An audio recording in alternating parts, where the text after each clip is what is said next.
Hello, I'm Rick Steiner. Welcome to Lux Life Discovered. My guest today is Troy Curtis with Troy Curtis Entertainment. So, Troy, welcome to the podcast. Thank you, Rick. Happy Well, to be good. here. Well, we're glad to have you. I tell you what, we followed each other on Instagram for some time now, and I'm always impressed with all that you bring to the table. So, kind of give us a background of who Troy Curtis is.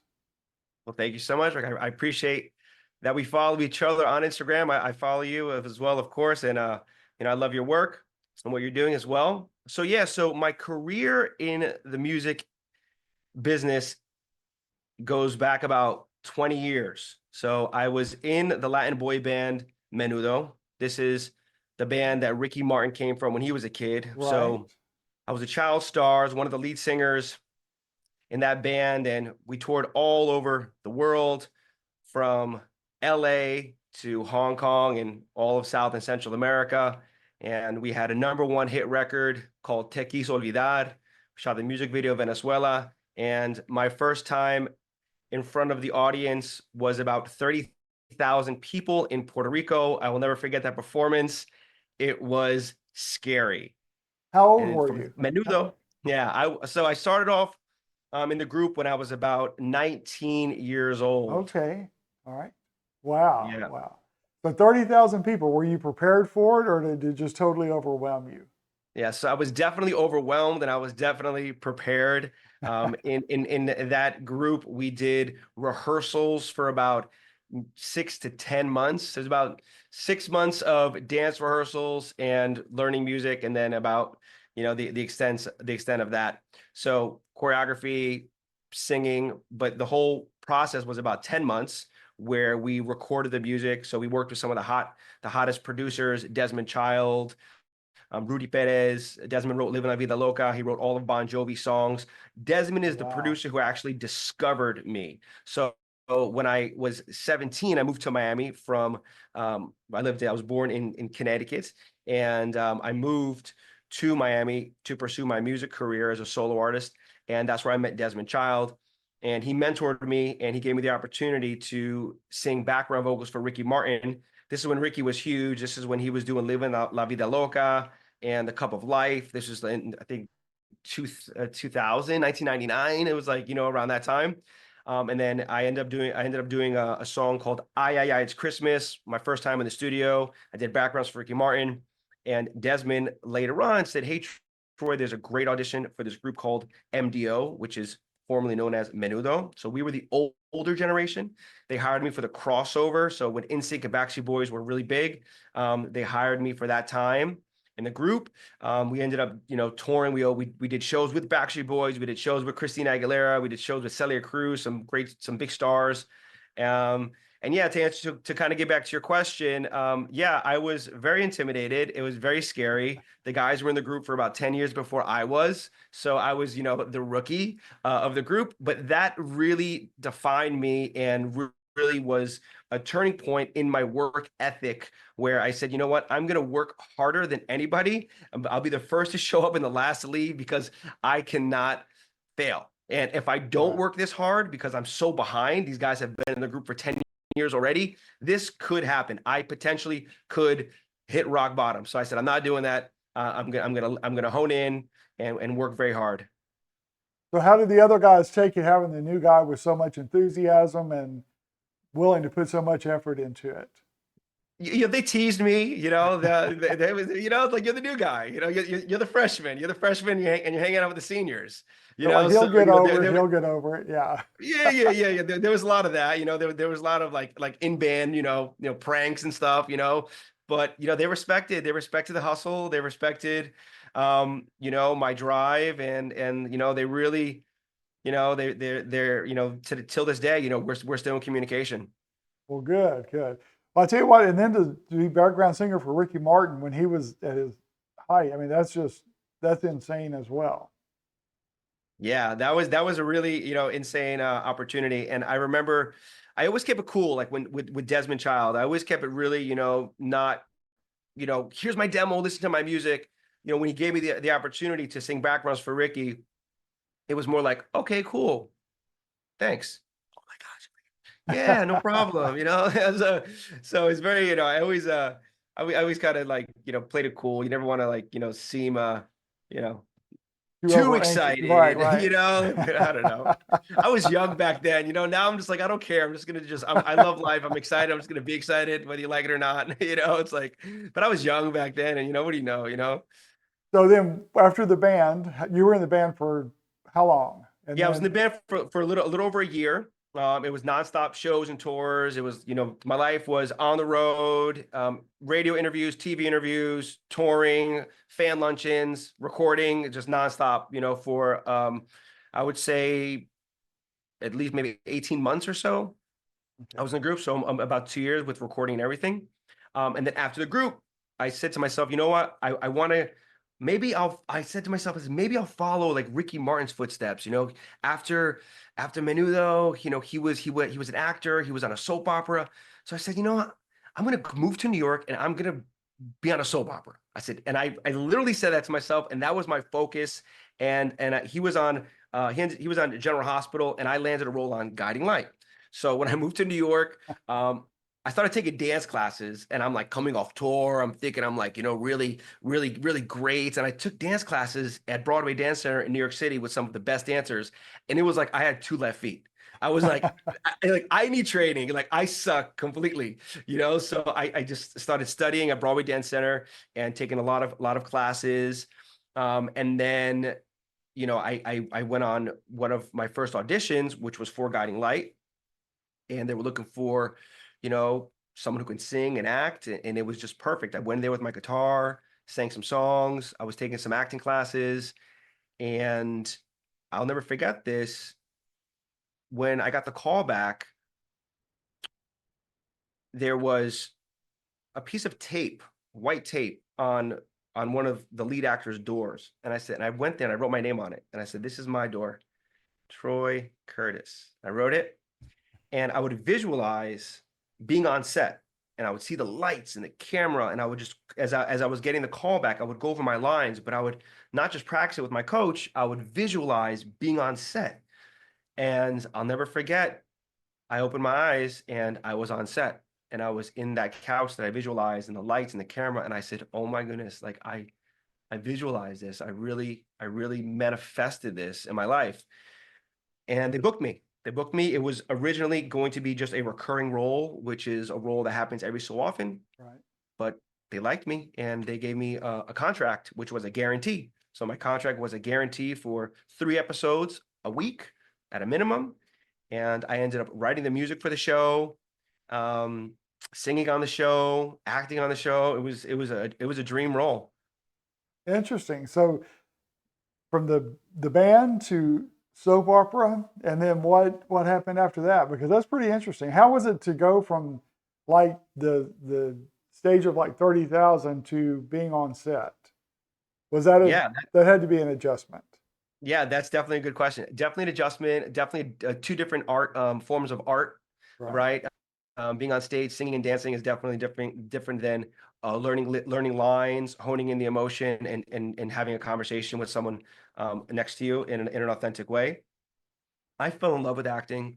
I fell in love with acting, I think, because of um, the it was almost like therapy for me, being able to like be in class and being able to like touch my emotions and be vulnerable and being able to cry or to scream or to just to be able to have that okay, it's okay. You can just do whatever you want. There's no rules here, there's no boundaries. You can just be. So I really fell in love with the art of acting. Um, and yeah, so there are two different art forms for sure. Which do you like the best? That's a good question. I love, I love acting. I always said to myself, I said, I'm going to build an entertainment company. I said, I'm going to build a company where I'm at a place where, um, I could take care of my family. The finances are consistent, things are coming in, and then I will get back into acting. I will get into films and prime time and a prime time show. I did daytime, I said prime time. And that 10 years is about right now. you know, like that 10-year mark is has approached, right? It has approached. So we will see where the stars align. Maybe Broadway, maybe I'll go in an audition. I mean, I was very fortunate as a kid, you know, where I landed my first auditions, which was a blessing and a curse, because after Guiding Light, I started auditioning for other things, and they were like, no, no, oh, he's green. I'm like, green? I just came off a TV show. Like, what do you mean? I didn't realize that most actors, almost all actors, have to audition at least a dozen to 100 to maybe 1,000 times before they get the yes. And they hear a lot of Um, no's. Yeah. you hear a lot of Yeah. no's. So, you know, I wasn't really prepared for the no's. I didn't really have a good manager at the time that was like, hey, this is part of the process. Just keep going. Um, so I said to myself, you know what, I'm going to create my own work. I'm not going to allow anyone to tell me yes or no. I will be the one telling people yes or no. So that's when I created my entertainment company. Um, I was at Broadway Dance Center, and I met a dancer, and he said, you know, I'm going to dance at a party. I'm like, what do you mean dance at a party? He goes, yeah, there's like, you know, these on the weekends we do these bar mitzvahs, we dance at parties. I'm like, that sounds like really fun. Like, I'll go. I'll go for free. I want to just go and dance. He's like, come on. So I went there, and I'm like, this is great. And, you know, like I started like just, you know, dancing with the company. And then I saw the MC, and I'm like, I can do that. Then I started MCing, and then I saw the business owner. I'm like, I can do that. And then I found a DJ and a violinist. Um, and I started putting groups together and acts together. And then at a party, I met Colin Cowie, who, you know, has done everything from Jennifer Lopez and Ben Affleck's, you know, recent wedding to, you know, Oprah and Ryan Seacrest, and Yeah. just the list goes on and on. And Colin's like, I'm going to give you a platform. You're super talented. He saw me emceeing at an event. And the first event that I curated the entertainment for, stepping off stage and being behind the scenes, was for Kim Kardashian and Chris Humphrey at Capital. When they got married, they had their first party here in the city. And Colin said, okay, here is Capital. We're not going to do Wow. tables. It's going to be all standing. You know, what would you do? What would you think about getting creative? And I said, well, the first thing I would do is I would have an aerialist hanging from the middle of the room. So when guests come in, swinging around the room. And then he's like, okay, that's great. He goes, how about we dress them up in La Perla? I'm like, okay. So I went to La Perla on Madison. And I said, I'm doing a party for Kim Kardashian. Can you sponsor me? I want to dress up all the artists in like sexy lingerie, make it really sexy but classy. And they did. They sponsored it. And that's what we did. We had the electric violinist, and this was the electric violinist before the electric violinist was a thing, right? So Right. like, I don't want to say I pioneered it, but I pioneered it. And so we had the DJ, the electric violinist, you know, the percussionist. I emceed. We had the aerialist. It was a story. So the female aerialist, she was dressed up in white, like a bride. And then we had the groom on stilts. We had Shirley Bassey playing "Where Do I Begin." The smoke was coming out from the low-hanging fog was coming out. And this was when Kim Kardashian came in. So this was her entrance to the rooms. This was her grand entrance. And then the aerialist spun out of her lyra and was caught by her groom on stilts, and was whipped away. And then the party began. So that was my first introduction to curating events, What a entertainment. way to start. Yeah. What a way to start. No What a way to pressure or start. anything. Yeah. Yeah. So what was her response? You had to be Oh, she loved pleased. it. You know, Yeah. like it was an amazing party. You know, the party rocked, and then we had these choreographed dances that came out, and it was just like we had these vignettes of moments. So she was great. She was very grateful and very gracious, and you know, she's a very humble person. And it was just a wonderful experience, and that just led to more and more events with Colin. I had the opportunity to do Oprah Winfrey, you know, twice. She called me back. I'll never forget it. When I came on stage the second time, she goes, I remember you. Welcome back. Quincy Jones and like, you know, all these like stars like John Right. Legend are in the audience. I'm like, okay, here we go. I did Ryan Seacrest's 40th birthday with Colin. Yeah, I mean, you know, it was really just that really like launched my entertainment company. Well, good. And with your entertainment company, you're able to bring all of your talents together and really express yourself in so many different ways. That has allowed you to keep growing in what you're doing. Yes, yes. I'm so grateful. I'm really surrounded by amazing artists and amazing talent. And, you know, when I started my business, I started it with the mission statement of employing my community, employing my fellow artists, right? So they can follow their dreams and they can live their dreams and they can have the finances to, study their art and record, and that is till this day like my responsibility. It's my responsibility to make sure that my community of artists and musicians and performers have an income, right? And Right. that mindset has really gone from the electric violinist and DJ to over, hundreds of artists around the United States and UK, right? Everything from singers to dancers to rhythm sections, horns to strings, and we just, curate, and we put our artists together in different configurations, and we really customize our events depending on what our clients want, whether it's corporate, whether it's social, whether it's a wedding, and our clients really, really enjoy that, right? So nothing's cookie cutter, right? Right. And the custom piece is what everybody is after right now Oh because yeah. no one wants to repeat what somebody's done. And I know I don't like to do events for people and just duplicate what was done at, 6 months ago. Somebody wants the same thing. I want to know their personality. What do they want to bring to the table? That type thing. Because the Yeah. worst thing somebody can tell me is like, oh, you do a great job. Just do it the way you think best. Well, it's not my event. I mean, I'm doing it, but it's for you. What are your likes and dislikes? So, Right. and with you, you bring the, I mean, you actually do still perform at the events as well as bringing other people in, but you're just enjoying that as much as anything else still.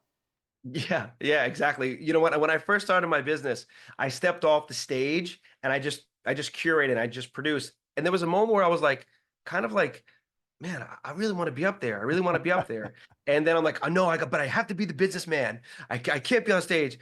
And I found that balance where I can be on stage, and now I have multiple acts that go out, in multiple states, in cities. So I've been able to really uh, find that balance and create the systems and processes in my organization where it's scalable, it's consistent, and it's customizable, right? So I've really hit that point. So now it's a choice now. Do I want to perform, or just be a little bit more behind scenes? And actually recently, I've decided I'm just gonna like be a super high ticket offer, and people who want to invest and they want the Troy Curtis Orchestra, great. It's 50,000 plus, for the Troy Curtis Orchestra, and those who don't, that's cool. We have other options, Right. but I'm just not going out for anything less. But we have Party in the City, we have the hybrid band, we have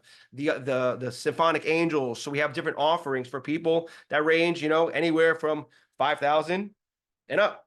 So we have something for everyone, customizable, really, or a really great experience, great talent. And yeah, it's very exciting times. And then you travel all over the US and internationally, right? That's right. Yep, all over the US and internationally. We have musicians, we have sound production, we have on-site producers in New York, Miami, Texas, LA, and Chicago. So I'm really able to give the clients the best value where they get that New York continuous music, amazing sound, and we only have to fly in certain musicians, right? Right. So, and I do that a lot. I fly in all of my players in different states. They have performed together one way or another, especially my singers, right? So my singers in LA will be hanging out with my singers in New York, and then when we have destination, I'll bring some of my singers from Texas, New York, and LA, and they're like, hey, so it's like a reunion, right? And that's the key. The key is consistency, and just having fun. Fun. When the band's having fun, when the musicians are having fun, when the performers are having fun, the guests are having fun. Right. Then the client's happy and everyone's having fun. Yeah. Exactly. So, Exactly. what is your one of your favorite events that you've done? Maybe that caught you by surprise. Like Yeah. I know we've had. You look forward to some big things, and then you do them, and you're like, that was nice. But then sometimes it's some other unexpected events that I've done that have been like, that may have been one of my favorite that I've done. Has there been one like that for you? Yeah, I really enjoy destination events, not just for the travel, but just for the challenge of, because you have to work with local vendors, right? Hmm. You have to, like, you're not going to fly in your sound team. You're flying your sound engineer, but you're not flying in the gear, So I really enjoy destinations because it's a little bit more. You have to dig a little bit deeper. You have to ask the right questions. You have to go a little bit earlier. You have to test out everything the night before. You have to bring backup. When we do destination, we bring certain backup gear. Like, I'll always bring an extra DJ booth, fly it in. Like, I'll always bring, some extra microphones just in Just in case, case, because yeah. when you're doing destination events, especially on the islands, the ocean salt affects the gear. So you always want to be prepared. So I always, suggest that, to any entertainment companies or any bands who are traveling destination, make sure that you bring some of your own backup gear, especially the gear that you can travel with, right? You're not going to bring the speakers, but Right, right. bring some extra wires, bring some extra mics, bring an extra, portable DJ booth. Just look out, and bring some extra gear. So those are, I really enjoy destination events a lot. Okay, good. Well, so what we talked about maybe another role on a show or what, what else is on the horizon for you? Because I mean, you have conquered so much already and have such a successful company. What else is there to accomplish for you? Thank you, thank you, thank you. That's very kind. Um, yeah, there's so much more, there's so much more in store. Definitely focusing on scaling out TCE. Definitely focusing on having, our multiple bands in multiple cities, working consistently, partnering up with band leaders within our organization, giving them an opportunity to be, to know what it's like to own a business. I think the next is coaching, and sharing the knowledge that I've acquired, and mentoring. I have been blessed with mentors, and it's my turn and an opportunity to give that back. So definitely looking for, the right people and musicians and performers who are looking to build a business and build it. And my next thing is really mentoring and sharing and teaching how to do so. And so, everyone, it's a win-win situation. Okay, and then how far in advance are you normally booked? Like if someone wanted to reach out to you, what should their time frame be? Yeah, so the sooner the better. We're booking up. The sooner the better for sure. So we're getting calls for 2025, 2026. Hmm. I get some calls for, like, I just got a call to be in Utah like next Wednesday. Are you available? Okay, Wednesday we happen to be available. So, you never know, next month, so in a Right. month. So it really, really ranges. That it really ranges And it on depends when on people are what they're calling. needing to it also. Yeah. Exactly, exactly, exactly. So the wonderful thing Party in the City is our main brand, and the hybrid band. Party in the City is your four singers, rhythm section, horns, doing all the songs, 70s, 80s, 90s, top 40, everything people know and love, continuous music. So Party in the City is the brand. You have your different styles of singers, dressed in like Vogue, couture, really dressed well, singing amazing. Um, so we have Party in the City locally. So that's the brand, right? So, and people trust the brand. So they're like, we want Party in the City. We've seen a Party in the City in New York. We want them in Miami. What does that look like? This is what it looks like. This is what it sounds like. Great, let's book them. So that's our big focus. So that's very scalable, right? That's our scalable band. And then the hybrid band, which is trending. People are calling for it all the time. It's a combination of singers, horns, violins with synchronized backing tracks that we've produced in-house. And this is really great for if there's a venue that's a little smaller. This is great for destination. This is also great for the bride or the corporate company that wants something more versatile, right? So you can do everything from, the 70s and 80s and the top 40 with singers, and then the DJ, can go on with the live musicians. Now it's very different than, what has been done in the past, where people just go and they play and they improvise. Everything's musical. So we have a system. Everything is musical with the hybrid band. People love it. It's it can range anywhere from 10,000 and up, depending on how big you want it. So it's affordable. And we wanted to create that. We wanted to create a package that is reachable to the masses. And then depending on how big you want to do it, And depending if you want to, include some performers, some dancers, you want to make it immersive, whatever it is, it can go from 10,000 to 50,000, Right. whatever, it is. And we're very transparent with our prices, like that's why I'm talking about it so openly. Right. Because there's some companies who kind of play that game. Oh, we can get a little bit more here, there. No, these are the prices. This is what you're going to get. You're going to get an amazing product. If it works, great. If not, let us know. Maybe it's an off day. Maybe we can work with it, Right. but, super transparent with everything, when it comes to, pricing and product. Yeah. Well, you're confident in what you bring to the table, and you're not trying to like add prices later. You're just very transparent, and that's good. Yeah, Yeah. super important. No one wants to be surprised with like an extra bill, Oh yeah, It's like definitely.